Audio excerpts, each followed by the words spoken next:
It's a car you mow. Whoa, whoa, whoa, whoa, whoa, you made it, come on. Right, nope. There you go, come on in. Hey guys, welcome to the new Fuller Moto.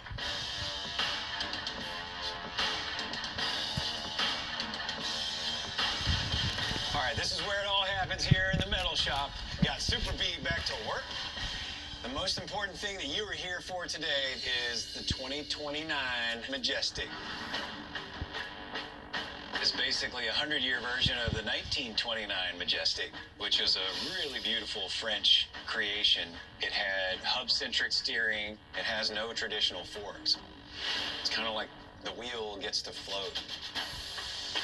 It has a hub that it spins on almost like a car does. The 2029 is really a concept bike as much as it is functional in a lot of ways. We built it to showcase different construction techniques and building methods. Hey, 3D metal printing is here. It's time.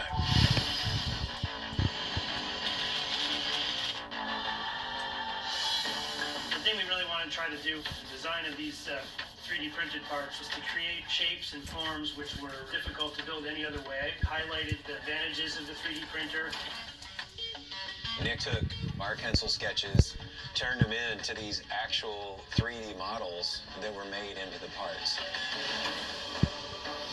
There's a laser that basically like TIG welding a really fine layer at a time, microns at a time. The laser, it's actually refracted around by a mirror. So the mirror is turning and pointing the laser where it wants. It swipes another thin layer of powder, and that can be aluminum, magnesium, stainless steel, moves the bed down, swipe, and laser again. For like 2 days. I get jacked up about the 3D printing, right? Because you can take ideas and you put it directly into a part, and the part comes out of the machine, how you dripped it. Now that we can print metal, it is on. I mean, this is a game changer. But then at the same time, we're a metal company. We weld things. We shape things. We hammer things. But we are metal-centric. So we wanted to incorporate that into the bike as well. The Majestic gave us a really good opportunity for that because it had that full body covering. Having that incorporated with the 3D printing and water jet cutting and all those other technologies made it our signature on it a little bit. Check that out. Nice. Handmade Fuller Moto.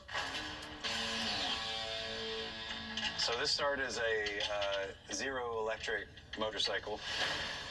And we were able to cut the frame, flip it upside down, and that way we could get the batteries nice and low and put our motor and swing arm in the right angle because we had such a taller wheel and our stance was so much lower. It really worked out slick. The electric setup is not necessarily beautiful. You know, the motor is beautiful, but controllers aren't pretty and wiring's not pretty.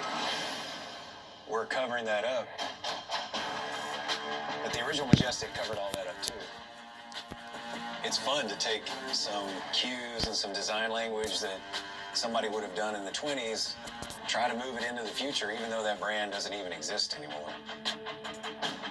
Look at that. There's the foot peg from the mind of Nick Pugh. Never seen a foot peg like that.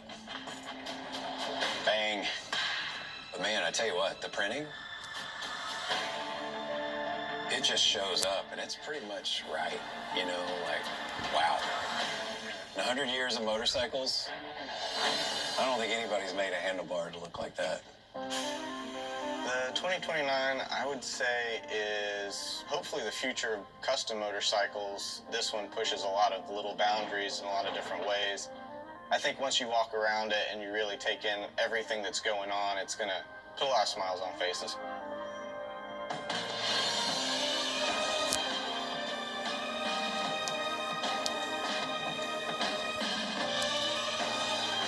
With the handmade bodywork, and the hub-centric steering, and the printing, and the design that Nick Pugh did on all the bars, you get something that you feel like is really groundbreaking. This is the first custom motorcycle that's been extensively using 3D printing of metal. I think people will talk about this bike for a long time. That's crazy. That is so creepy looking from the front to not have a fork. It's actually not uncomfortable too. These were actually illegal.